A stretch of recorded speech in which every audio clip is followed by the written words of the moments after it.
جنت نہ مانگ کیونکہ جنت کا مالک تو تیرا سرتاج ہے. دنیا کی بادشاہت نہ مانگ کیونکہ دنیا کی بادشاہت تو تیرے قدموں میں ہے کیونکہ تو مصطفیٰ جانے رحمت کی زوجہ ہے. مسلمانوں کی ماں ہے. نبی فرماتے ہیں بتاؤ کہ تمہارے والد نے بتایا کیا ہے؟ کہا سرکار میرے والد نے کہا کہ آپ جب معراج کی رات بارگاہ خدا میں حاضر ہوئے اور خدا اور آپ کے درمیان میں جو تنہائی میں گفتگو ہوئی اس گفتگو میں کچھ باتیں ایسی ہوں گی جو آپ نے سب میں ظاہر کر دی اور کچھ باتیں وہ ہوں گی جو آپ کے اور اللہ کے درمیان میں راز ہوگی. آقا میرے بابا نے بتا دیا ہے اگر مانگنا چاہتی ہو تو ان راز کی باتوں میں سے ایک راز مانگ لو. اے نبی کریم اللہ اور آپ کے درمیان میں جو راز کی باتیں ہوئی ان راز کی باتوں میں سے ایک بات مجھے بتا دیجیے. میرے نبی فرماتے ہیں عائشہ پھر راز کہاں رہے گا؟ راز کی باتیں تو میرے اور میرے رب کے بیچ میں ہوئی اگر تمہیں بتاؤں گا تو پھر راز کہاں رہے گا؟ وہ تو کھل جائے گا. مگر عائشہ جو میری زبان سے نکلا یہ میرے رب کی طرف سے ہے. اب راز رہے نہ رہے جو تو چاہے گی وہ بتاؤں گا. کہا سرکار بتائیے. کہا عائشہ ان راز کی باتوں میں جہاں بہت سی راز و نیاز کی باتیں ہوئی جہاں بہت چھپی ہوئی باتیں ہوئی جو بہت محبوب و محب کے بیچ میں باتیں ہوئی ان سب باتوں میں ایک بات یہ بھی ہے کہ اگر کوئی میرا امتی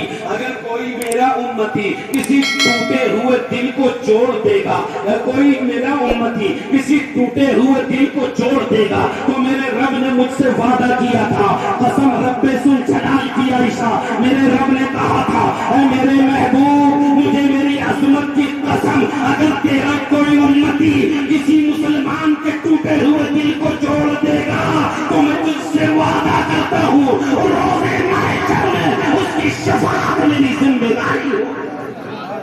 سبحان اللہ سبحان.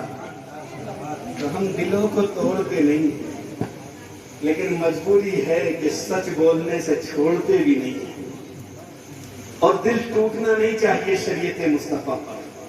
بھئی شریعت کا حکم ہمارے لیے لازم ہے آخری لکیر ہے آخری حکم ہے جو قرآن نے کہا مصطفیٰ نے کہا حدیث پاک میں موجود ہے علماء فقہ نے ہماری رہنمائی فرمائی. جو شریعت کا حکم ہے اس پہ عمل کرنا ہمارے آپ کے لیے ضروری ہے کیونکہ ہمارا آپ کا پروردگار کوئی ایسا ویسا نہیں ہے. ہمارا رب تو وہ ہے جو کائنات کا مالک ہے. اس زمین کے ذروں میں آسمان کے ستاروں میں دنیا کے رونق میں دنیا کے پہاڑوں میں بلکہ یوں کہیے زمین پر 18,000 کچھ کم و بیش مخلوق ہر مخلوق کے اندر میرے رب کا جلوہ. سبحان اللہ سبحان اللہ سبحان اللہ. رب نے اپنی قدرت کو کیسے ظاہر فرمایا؟ اس زمین کو دیکھ لیجئے. دیکھنے میں ایک ہے کہنے میں زمین ہے سننے میں زمین نظر آتی ہے لیکن کہیں کالا رنگ ہے کہیں لال رنگ ہے کہیں پتھریلی ہے کہیں کنکریلی ہے کہیں بالو ریت ہے کہیں چکنی مٹی ہے کہیں پر رب قدیر نے ایسا بالو رکھا ہے کہ وہاں کچھ پیدا نہیں ہوتا. اور اسی زمین پر کہیں انار پیدا ہوتا ہے کہیں سیب پیدا ہوتا ہے کہیں آم پیدا ہوتا ہے کہیں امرود پیدا ہوتا ہے.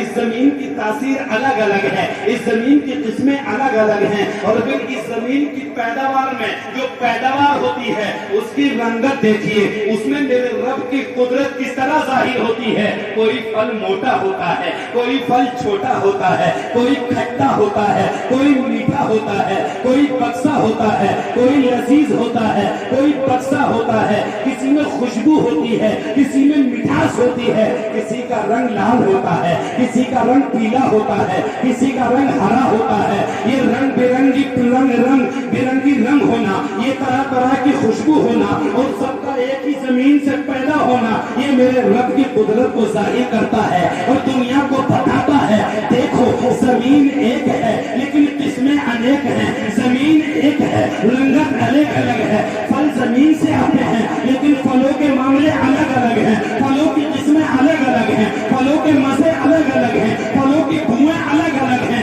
اور یہ تمام پھلوں کا رنگ الگ ہونا پھلوں کی بو الگ ہونا اس زمین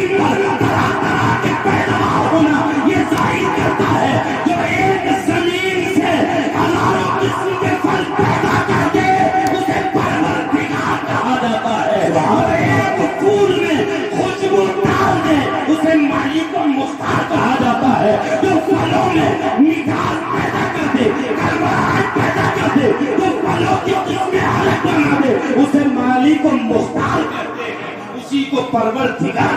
نعرہ تکبیر، نعرہ رسالت، شہدائے کربلا، نعرہ تکبیر، نعرہ رسالت۔ یہ برسات کا موسم ہے، کیا آپ شمار کر سکتے ہیں کہ کتنے کیڑے ہیں؟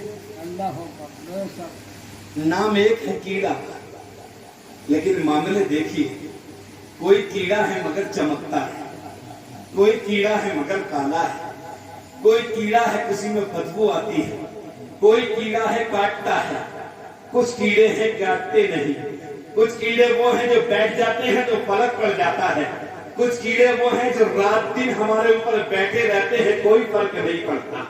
کیڑا ہے اس میں رنگتیں رنگتیں خوشبوئیں ان تمام کیڑوں کو رنگت دینے والا، ان تمام کیڑوں کو خوشبوئیں دینے والا، ان تمام کیڑوں میں صفتیں پیدا کرنے والا کوئی اور نہیں، ہمارا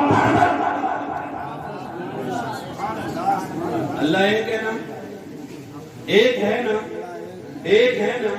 ایک مجوسی آیا ایک بڑھیا کے پاس اور کہا بڑھیا یہ بتا تیرا خدا کون ہے؟ اس نے کہا میرا خدا تو ایک ہی ہے۔ کہا تیرا خدا ایک ہے؟ بولے ہاں۔ بولے اس کی کوئی دلیل ہے؟ وہ بڑھیا تھی، ضعیف تھی، بوڑھوں کا پہلے کام تھا چرخا چلانا۔ کہا یہ میرا چرخا دیکھ رہا ہے، یہ بتائے گا تجھے کہ خدا ایک ہے؟ کہا یہ چرخا؟ بولے ہاں۔ بولے یہ کیسے بتائے گا؟ بولے دیکھ اس کو میں چلا رہی ہوں، میں ادھر کو چلاتی ہوں، اب تو بھی بیٹھ تو ادھر کو چلا، پھر دیکھتے ہیں کہ کدھر چلے گا۔ کہنے لگا تو ادھر چلائے گی، میں ادھر چلاؤں گا تو چل نہیں سکتا۔ کہا یہی تو بتانا چاہتی ہوں، اگر دوسرا کوئی خدا ہوتا وہ کہتا کہ دن نکالنا، میرا رب کہتا کہ نہ رات رہنے دو، وہ کہتا کہ دن کرو، دوسرا کہتا کہ نہ رات رہنے دو۔ اس لیے تجھے بتا دیا کہ مجھے چرخا صحیح چلانے کے لیے اکیلا ہونا ضروری، ایسے ہی کائنات کا نظام چلانے کے لیے خدا کا ایک ہونا ضروری۔ کہا مطلب یہ ہے کہ میں اکیلی چلا رہی ہوں، اس کو تو چلتا ہے، دو چلاتے تو نہیں چلتا۔ ایسے ہی نظام کائنات میرا رب اکیلا ہے تو چلتا ہے، دو ہوتے تو نہیں چلتا۔ کہا تو دو اور ایک کی بات کر رہی ہے، میں بات کر رہا ہوں ہے بھی کہ نہیں، یہ بتا ہے کہ نہیں؟ بولے ہے۔ بولے کیسے مان لوں؟ کہا میرے چرخے سے پوچھ لے۔ کہا عجیب بڑھیا ہے، چرخے سے کیا پوچھ لوں؟ بولے پوچھ لینا، یہ بتائے گا کہ خدا ہے۔ کہا سمجھا دے کیسے بتائے گا؟ کہا یہ ایسے بتائے گا، دیکھ میں چلا رہی ہوں نا، میں چلا رہی ہوں نا، اس کو چل رہا ہے نا، یہ میں چلا رہی ہوں، اب میں نے چھوڑ دیا، بند کر دیا، چرخا جہاں تھا وہی، اب نہیں چلتا کیونکہ کوئی چلانے والا نہیں ہے، اب نہیں چلتا کیونکہ کوئی گھمانے والا نہیں ہے، کوئی نچانے والا نہیں ہے۔ اب تو مجھے بتا، اس زمین کا نظام چلتا ہے، آسمان کا نظام چلتا ہے، سورج چلتا ہے، چاند چلتا ہے، تارے نکلتے ہیں، دن آتا ہے، رات جاتی ہے، اگر کوئی ہے نہیں تو یہ دن آتا کیوں ہے؟ یہ رات جاتی کیوں ہے؟ یہ سورج چھپتا کیوں ہے؟ یہ سورج نکلتا کیوں ہے؟ یہ چاند آتا کیوں ہے؟ یہ چاند جاتا کیوں ہے؟ پتا یہ چلا چاند کو لانے والا، سورج کو نکالنے والا، آسمان کے تاروں کو روشنی دینے والا، اس زمین کا نظام چلانے والا کوئی ہے تبھی تو چلتا ہے۔